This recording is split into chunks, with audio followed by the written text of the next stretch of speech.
The filming Daniel.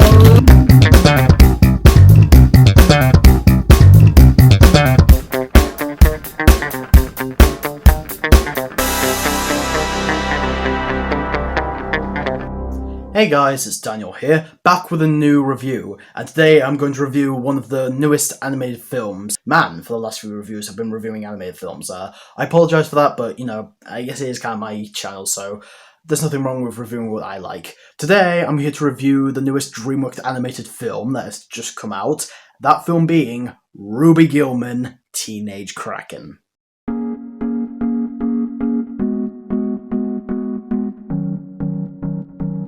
So Ruby Gillman, Teenage Kraken follows the lives of the Gillman family, a ordinary family who actually isn't ordinary because they are sea creatures from the ocean, but they're trying to keep their family secret away from humans so that they don't recognize them. The daughter of the Gillman family, Ruby Gillman, is a bit of an anxious teenage girl, wanting to be a normal teenage girl in high school and ask her crush to the prom.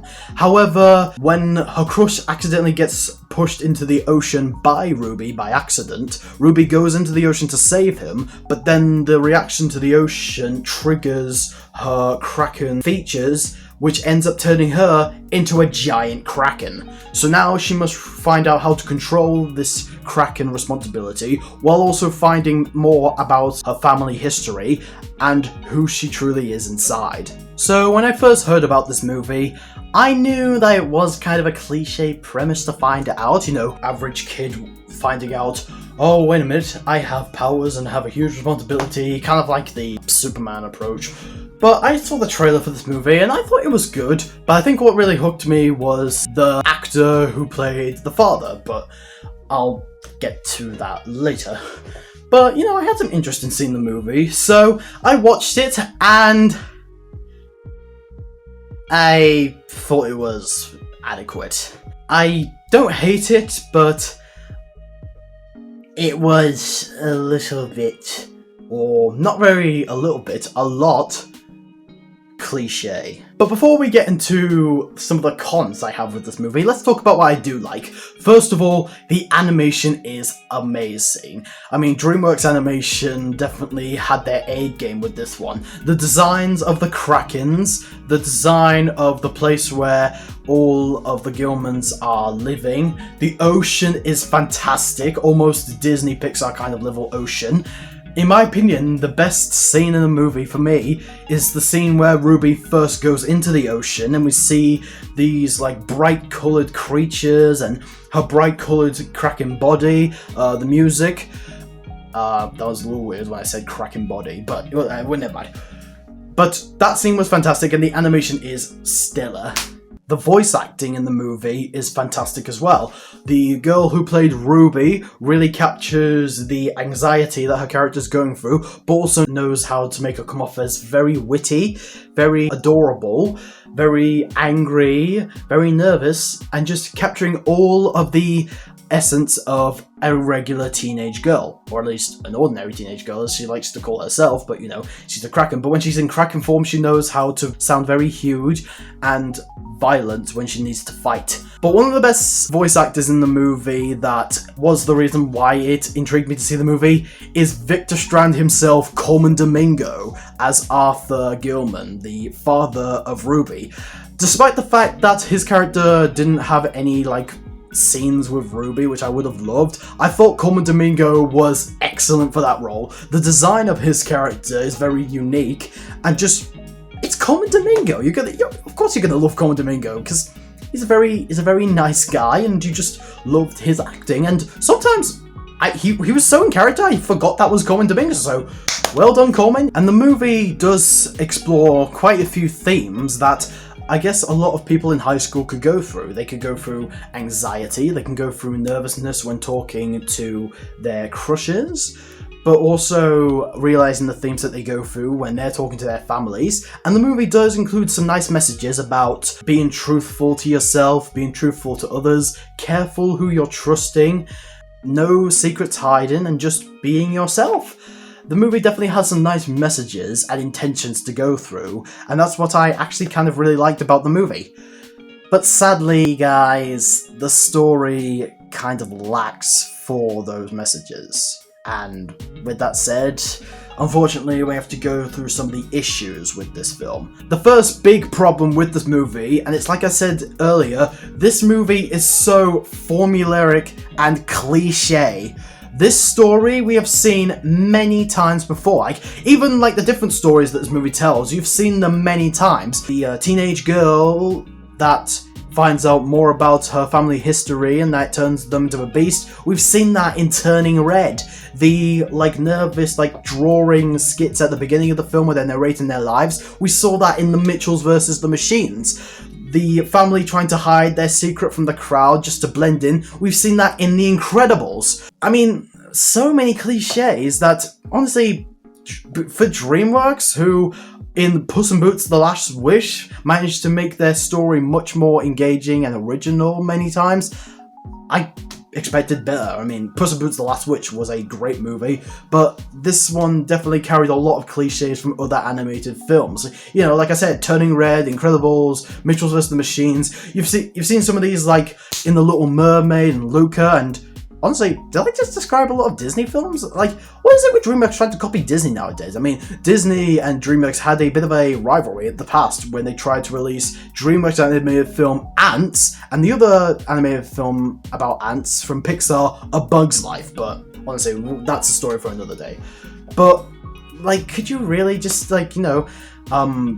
get some more originality out, please, a few times? And the whole training montages, you've seen that in the Karate Kid. But not only does the story suffer from very cliche plot points, but the film also has a bit of a case of having underdeveloped supporting characters. I mean, the main characters I really liked. I mean, I liked Ruby. She was cute, she was nervous, she was brave, and you feel the pressure that she has to go through. And her mother was a very interesting character because you can tell that she cares about her family, but the supporting characters could either come off as very underdeveloped or quite annoying. The ones I felt like were underdeveloped were her three friends, who, honestly, I just don't know exactly who they are, and they just come off as very fade into the background and just not very interesting because they don't take enough time to really develop these characters, and I just felt like they were just clones of May's friends from Turning Red. Seriously? Her crush, though, that boy that she likes, I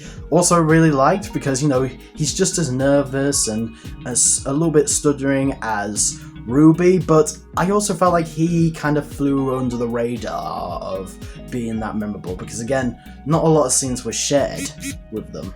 And the character that I felt like was kind of annoying and not as funny as he thinks he could be is Ruby's uncle. Sometimes he could be amusing, but other times it feels like just trying to get into the movie as much as he can just to fill out the runtime, because he doesn't really add too much to the story aside from leading Ruby to where her grandmother is. Plus, the climax, there's a whole joke about, he's going to swim up to the air before the climax starts, and then when he finally gets up to the air, the climax is over. So he didn't really add anything to the plot as much as I felt like he could have done. Maybe find a little bit more stuff to do. I don't know what, but maybe find a little bit of stuff to do. And also, going back to the story, the film tries to throw in a little loophole towards the third act. I won't give too much into spoilers, but there is a twist with one of the characters where you find out, that character pretending to be someone they're not, but, that's false, that's a lie. This character is really the villain of the movie, which, can I just say, the villain of the film, I didn't think was that interesting of an antagonist. They're just that whole, I care about people, but actually, no, I'm going to take over the world. I didn't find this villain to be interesting, and also, the reveal was way too obvious. I called this character this is the villain, this is the villain, this is the villain, and I can't remember exactly for sure, but I think they did reveal it in the trailers. I'm not sure, I haven't seen the trailers in a while, but even without seeing the trailers, you could tell that this character is the villain from the drop of a dime, because this character is acting all pantomime kind of style, oh my, I like you, I will help you, maybe we can do this. And so like, this character is literally having no effort, trying to hide their identity, and so when the twist is revealed that they're the villain, again, called it, whatever. And another problem I had with the characters is that I really wish they spent a lot more time to focus on Ruby interacting with other members of her family. Like, the stuff with her mother, I thought they had a great relationship, but I don't think she ever had like a true like powerful bonding moment with her dad, and that's a shame because I wanted her dad to interact with Ruby. I wanted the dad to like have a lot of screen time because, you know, Coleman Domingo, who can go wrong with Coleman Domingo? So the fact that we didn't get a lot of Coleman Domingo interacting with the main character, kind of a waste of Coleman Domingo.